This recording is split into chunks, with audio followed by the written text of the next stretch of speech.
Beberapa jengkal dari Candi Pawon dan Sungai Progo di Borobudur, Kabupaten Magelang, terdapat dua mata air yang masih memancar bahkan sampai sekarang.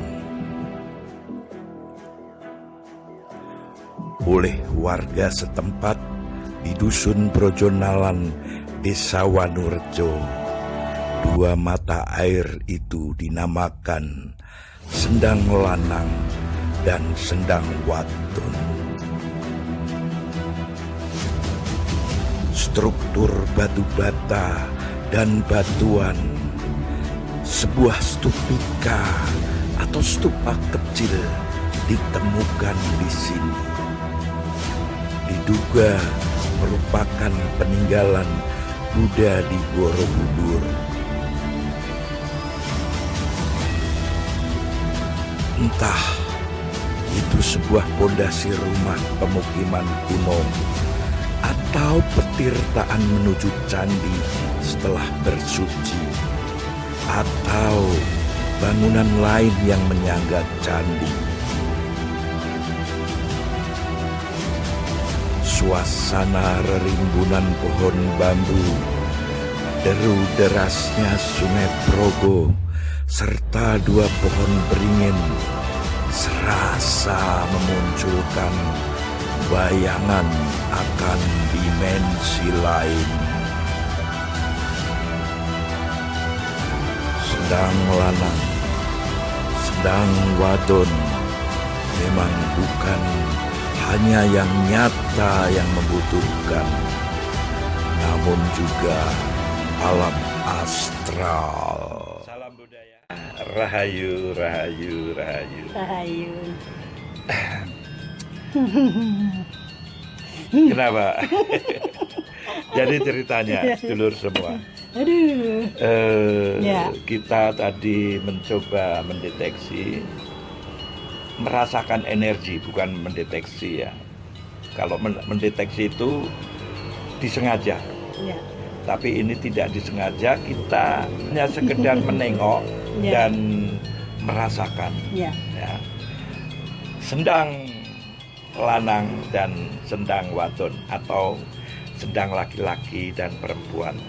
Lokasi ini ada di Desa Brojonalan ya. Dan di pinggir desa memang masih banyak Pinggir desa, pinggir kali ya, Mo? bambu-bambu yang lebat sekali. Tadi Bu Tete sudah jalan, sudah merasakan. Nah, apa yang dirasakan ketika itu sudah mandi air, ya kan? Merasakan airnya, juga merasakan suasananya. Kalau merasakan suasananya, saya yang ini dulu lah, yang gembira-gembira gitu. Kalau merasakan suasananya, ya inilah keindahan alam. Ya, pohon-pohon besar, banyak bambu yang sekarang sulit ditemui di kota. Di sana masih banyak sekali bambu-bambu, kemudian airnya sangat-sangat bersih, sangat-sangat bersih, sangat-sangat seger lah. Bahkan berani minum dari situ, berani, karena dirasa ini air dengan sangat bersih, air sehat, masih alami ya. Kemudian dan ternyata yang saya pakai untuk cuci tangan, cuci kaki tadi itu yang wadon ya, Mo? Ya. Yang wadon. Nah, memang ya beda. Rasanya ya nyaman saja. Nyaman itu ya, kan rasa. Ya. Kemudian bisa menangkap energi di situ ketika menuruni, ketika masuk pertama menuruni, dan ketika bermain dengan air. Ya, kalau menurut jalan menuju lokasi itu yang ya sedikit serem memang, sedikit serem karena memang ya lokasinya sangat-sangat pinggir ya, turun sangat-sangat pinggir, kemudian pohon-pohon masih banyak, kemudian ya kita disambut lah. Ya. Ada yang menyambut itu ya. Kayak apa kira-kira? Kayak apa ya? Ya pokoknya adalah yang menyambut. Jangan di inilah. Jangan dirasani, Jangan dirasani, disebut, ya, karena jangan dirasani. mereka juga tidak mau. Mereka juga, ya, kita saling dia menghargai. tidak bermaksud untuk mengganggu kok, tidak bermaksud untuk mengganggu, tapi memberi apa ya istilahnya apa ya, mau menyambut saja. Ya, kita juga sudah ya menyambut salam mereka gitu. Ya, nah Kemudian, kebetulan juga itu dekat sekali dengan Kali Progo. Betul. Itu cuma begitu kelihatan. Iya, Kali Progo kelihatan. Tepat di atasnya. Tapi memang lereng gitu ya, lereng gitu. Dan kita juga tahu sejarahnya Kali Progo seperti apa gitu ya. Sejarahnya Kali Progo seperti apa, kemudian tempat itu lokasinya pinggir Kali Progo yang ya wajar lah kalau ada yang dirasa-rasa astral yang sempet ini enggak? Pas mau turun. Pas mau turun. Kemudian pas mau ngambil air. Pas mau ngambil air itu juga.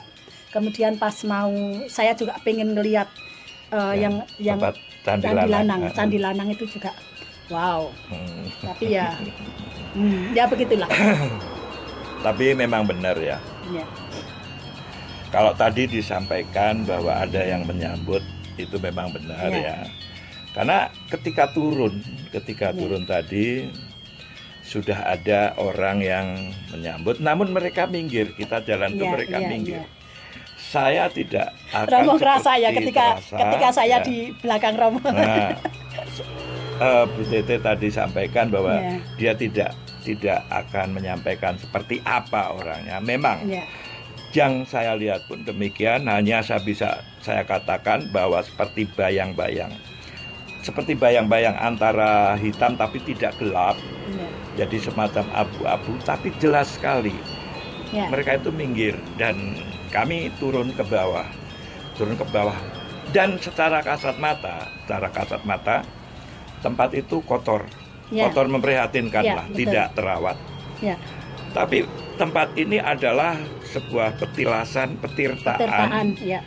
Ketika zaman itu sebetulnya sebelum orang mau ke Candi Pawon, dia harus bebersih dulu di situ. Karena di situ juga ditemukan beberapa melihat struktur tangga dan sebagainya itu masih asli. Itu tadi air yang kalau Bu Tete tadi di Sendang Wadon, saya ada di Sendang Lanang, di mana air yang keluar itu tepat di bawah akar pohon besar itu pohon ya. Beringin. Pohon beringin. Jadi itu dikasih selang. Kalau yang di Sendang Wadon bukan pohon beringin. Tapi itu ada mata airnya di sebelah. Gitu. Kemudian dialirkan, dibikin kolam. Nah, yang menarik adalah di sini ada dua pohon beringin. Yang satu ada di Sendang Lanang. Iya, betul. Di Sendang Lanang pas bawah akar itu ada air yang disalurkan lewat pipa. Dan memang di situ ada. Dan benar ya kalau ada orang yang istilah orang Jawa itu tetombo ambil air di situ untuk kesehatan, untuk kesehatan itu ya. Mungkin karena air di situ banyak mengandung mineral atau apa gitu ya. Kemudian ya kepercayaan masing-masing. Kemudian untuk kesehatan gitu. Betul. Ya. Nah, yang menarik tadi di Sendang Lanang, Sendang Lanang, pas di ujung yang banyak bambu itu ya, bambu itu. Memang ada sih para astral yang lain, para astral. Kalau orang bisa masih berasa nih, orang bisa takut di situ, orang bisa takut. Namun kita ke situ adalah menengok atau melihat, berbagi salam, berbagi doa. Tentunya kita berniat baik dan pengen ditunjukkan hal-hal yang baik. Dan selain astral yang ada di pohon bambu itu, ya gede banget tadi. makanya saya turun tadi. Wow. Gede sekali ya. Tapi jika para sedulur ingin hadir main ke situ, silakan. Ya. Tapi berpikirlah sesuatu hal-hal yang baik, karena yang positif, semua pasti akan diperlihatkan hal-hal baik. Ya, pasti akan disambut. Tetapi ketika niat kita baik, mereka juga akan menyambutnya dengan baik, dan gitu ya. Jangan lupa kalau ke Candi Pawon, mampir ke Sendang Lanang dan Sendang Wadon, yang lokasinya memang ketika turun, ya. wow. Ketemu lagi di Siksen, ya. Melihat sesuatu di antara dimensi-dimensi di kehidupan alam ini. Salam budaya, rahayu, rahayu, rahayu.